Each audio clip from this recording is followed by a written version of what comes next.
मा जिजाऊंनी शिवबांना घडवले, शिवबांनी हिंदवी स्वराज्य स्थापन केले. आज समाज घडवण्याचे काम शिक्षकांचे आहे. शिवरायांच्या अंगी असलेल्या अष्टगुणांपैकी एक गुण जरी अंगीकरणाला आला तर जीवन सार्थकी लागेल, जीवनाचं सोनं होईल, असे प्रतिपादन शिवचरित्र व्याख्याते गुलाबराव पाटील यांनी केले.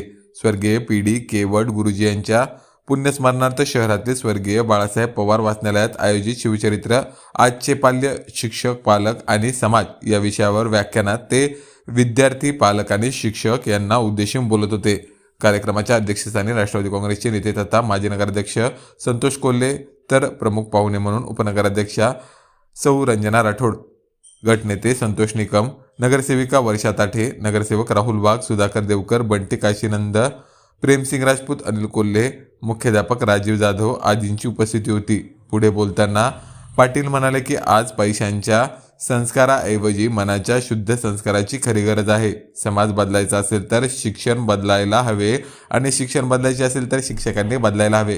पूर्वी शिक्षणात विद्यार्थी चुकला तर शिक्षक शिक्षा करायचे, रागवायचे.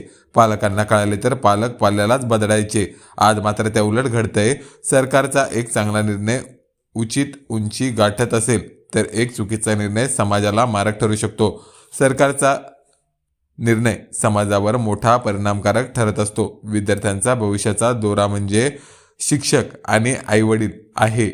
तो दोर तुटता कामा नये. आपल्या व्याख्यानात शिवबाचे चरित्र, जिजाऊची महती आणि आजचा विद्यार्थी, पालक, शिक्षक यांची गुंफव करून आपल्या पहाडी आणि भरदस्त आवाजात गुलाबराव पाटील यांनी कन्नड शहरातील विद्यार्थ्यांना मंत्रमुग्ध केले. कार्यक्रमासाठी संत ज्ञानेश्वर विद्यालय, आजूबाई माध्यमिक विद्यालय, सावित्रीबाई फुले कन्या विद्यालयाचे विद्यार्थी, शिक्षक उपस्थित होते. कार्यक्रमाच्या यशस्वीतेसाठी योगेश तागवाले, किशोर क्षीरसागर, रूपचंद तागवाले, अनिल परदेशी, प्रकाश पाडसवान, रवींद्र मगरे, नरेश सोनवणे, सचिन अहिरराव, मधुकर पाटील यांनी परिश्रम घेतले. आभार अजित खंबाट यांनी मानले.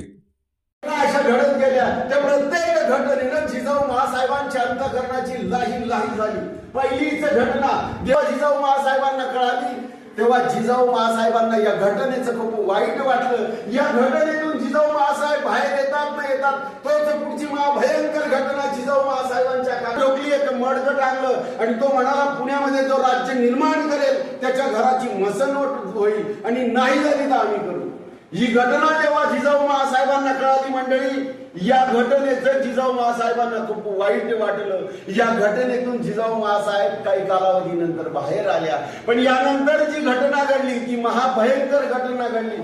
खेडोजी राजांची धर्मपत्नी भोसले यांची कुलवधू नाशिकला स्नानासाठी गेली असताना महंमद खानानं तिला पळवून नेली. ही घटना जेव्हा जिजाऊ महासाहेबांना कळाली तेव्हा कमरेला सायला बांधावा तलवार मिळायला करावी आणि जमल्यांच्या म्हणजे देवदेवतांचा अपमान केलाय त्याचं शिर धडा वेगळं करावं आणि या बहुजनांचं हिंदवी स्वराज्य निर्माण करावं. काय डोळे